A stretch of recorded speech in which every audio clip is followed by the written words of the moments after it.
I always thought and pictured a reptilian to be an alligator that stands up. What is a reptile? This reptilian race came to this planet a long time ago, bred humans as we know them, either interbred with them or genetically spliced. Do you think the reptiles that are on this planet now might be related in some form or fashion with these reptilian ETs?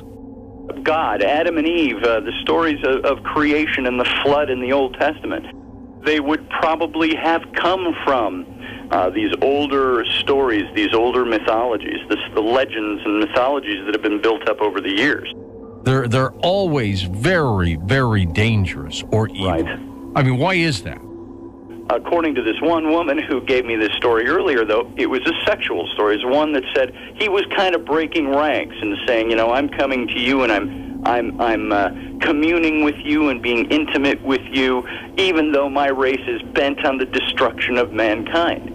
And I would think that if there was a race that was powerful enough to get here, to genetically create mankind out of ancient hominids, why would they wait so long to dominate us? Or are they, big question is, are they dominating us now? They're even behind the Illuminati. Yeah. And then, of course, it's predicated on the fact that you believe whether or not there's an Illuminati. And why they're always evil, the story goes, they seem to be. They are here wanting to subjugate us. Maybe even you or I or anybody else out there, we're really reptilians. It's a story of a divided human seed, if you will, that starts with Nakash having sex with Eve, Eve bringing that to Adam, and then he has sex with Eve. She bequeaths twins, one the son of Nakash, the serpent character, and the other one the son of Adam. And that's your Cain and Abel. And the things that happen afterward are what bear this story out. And I think this plays into all the mythology that started as far back as the Sumerian civilization back in the Fertile Crescent. And that it was about 2,000 years before the writing of the book of Genesis. But they wrote about these things with their gods, and the Anunnaki being the pantheon of the ancient Sumerians. And this is where this all begins. And the stories between the Anunnaki accounts of creation, the Anunnaki accounts of serpents, if you will, in Enki, Ea, also known as Ea, he was one of the gods of the Anunnaki. You find in him a serpentine connection, even though he wasn't reptilian himself. And it was all evil, all the time, wasn't it? Well, he wasn't. What he did wasn't evil, and many times these reptilians you find weren't always evil. I believe it ties into the Sumerian culture, because the Genesis story of the Garden of Eden is, if you look at it and compare it to the Sumerian story, you find they're almost identical with little bits of changes. The chief god of the Sumerian pantheon, the Anunnaki, the Anuna, the chief god was Elil, or Enlil, he can be called as well, Elil. And one of the other gods was Enki. But Enki was the god who Elil called upon to create primeval man. In this account, it says the Anuna were meeting, and Elil says, we are so tired of doing all our own work. We're digging our own canals, we're mining our own resources, we're tilling our own ground. Let us therefore create primeval man to do our work for us. They're tilling their ground, they're mining their resources. Now, jump ahead.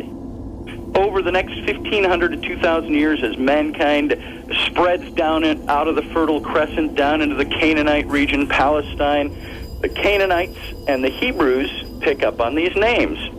Elil becomes to the Hebrews El. El, they've shortened the name. El just simply in Hebrew means God. And Elil in the Bible can be found to be Elohim. Enki, Ea, becomes the same base word in Canaanite culture, and in Hebrew culture, Ea becomes Yahweh, which is the base word for Jehovah. And so first thing I noticed in the writing of the book of Genesis is that whoever wrote that borrowed these names from a more ancient culture. What did they do? They created primeval man to till the ground and dig their ditches and all on. And you go to the Genesis story, and you've got God. It's now, instead of enslavement, it's a paradise, but God creates Adam and Eve and places them in the garden to do what? To till the ground and keep it for him. This similarity is so striking. Then back to the Sumerian story, this is right off the cuneiform texts. It says, now there was one Atrahasis whose ear was open to his god Enki, and he would speak with his god, and his god would speak with him. That sounds so biblical. Atrahasis made his voice heard. He says, how long will the gods make us suffer? He asks, and it goes on to this great supplication that Atrahasis makes to Enki. What does Enki Ea do for Atrahasis? He hears his words, and he and his mighty god warriors come down. They deliver the forbidden knowledge of how to rebel against Elil and the gods, and they help them rebel. And Atrahasis and the humans win their freedom, and as a result, Elil condemns Enki and his followers to the subterranean caverns of the earth forever. Where they may still be. People like David Icke think that some of our leaders are reptilians. He bases his theories on the reptilians not only on reading Zecharia Sitchin, but also on having watched the 1970s miniseries V. And they want to have that dominion and maintain that dominion, and they're running throughout all the secret societies of the world from our ancient past to our present day, and they also have inbred into all the royal families of Europe. From time to time, you can see them shapeshift. From time to time, you'll see photographs of celebrities and famous rulers and politicians they've got a vertical iris if you look really close. They are out there and they live behind the scenes, and that they want to dominate this planet. It's all about dominion. It's all about dominance. I mean, look at human history alone, and look at the Genghis Khans, the Hitlers, the people like this that wanted domination. They're immediately plugged into this category because they are fulfilling what it is the reptilians are out to accomplish with humanity. Where we say, we believe the reptilians are here and on this planet and working. But you can't just get on the phone and call one up. Do they shapeshift? According to David Icke, they do. As a matter of fact, there was somebody named Arizona Wilder.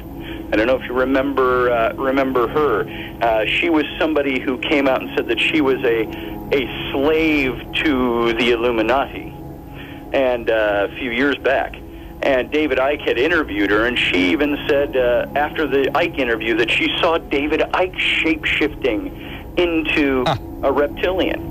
And that David Icke is a reptilian whose sole purpose on this planet is to misguide us? Misguide, to instill disinformation. Do they exist? Yes. I think there is something to this. There is some mythological aspect of them that has a kernel of a truth at the beginning and at the core.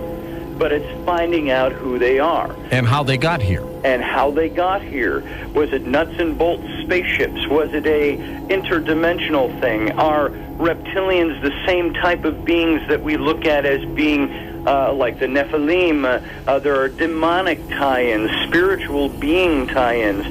The story of the Messiah in the Old Testament. He says to him, and you will bite his heel, but he shall return and crush your head. And there's no object of who the he is there.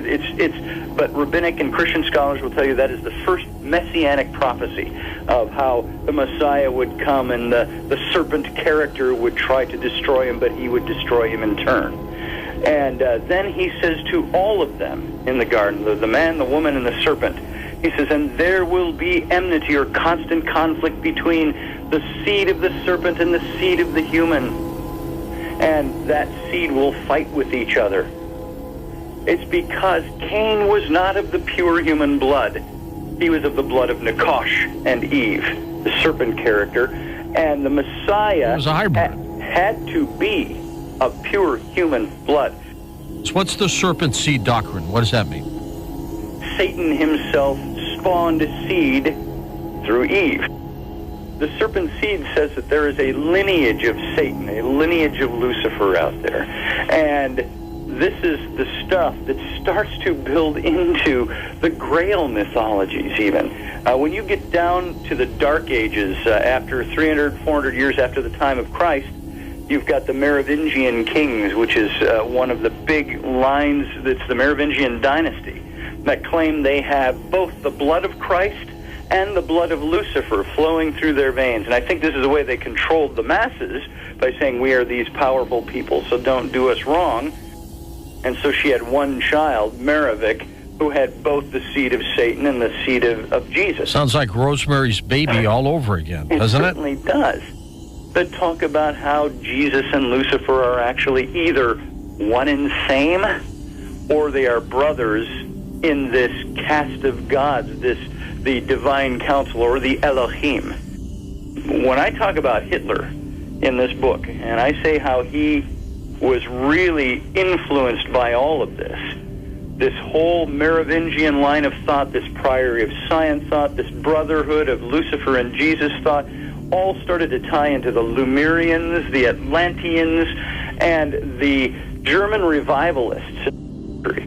First science fiction novel in 1870s about this subterranean civilization that explorers stumble upon, and they have the power of Vril as their power source. And Hitler even went looking for that stuff. But the Thule Society came out of some of these theosophists. And Hitler took the Thule Society and morphed it into the National Socialist Workers' Party, the Nazi Party. But all these guys believed that they were empowered by the Atlanteans, the ghosts and the spirits of the Atlanteans, who they all predicate on being the descendants, not predicate, they place them as the descendants of the line of Christ, the line of Satan, the reptilian factor. This is where that plays in. It's come from Satan, the snake, the serpent, and brought all the way up into this line, and saying that the line of the reptilians working behind the scenes in human history, this is how it found its way into what Hitler did.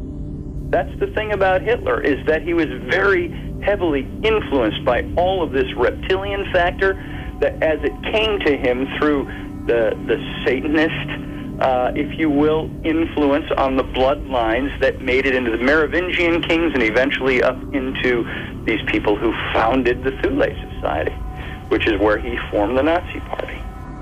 Alexander's mother, Olympias, was to have had snakes around, reptilians, snakes around her all the time. Alexander the Great, if he's somebody who's conquering the world, the known world of his time, there would be an emphasis behind it by those who purport that reptilians are there to conquer the world and to operate behind the scenes. Look to the American Revolution. You had the "Don't Tread on Me" flag with the rattlesnake.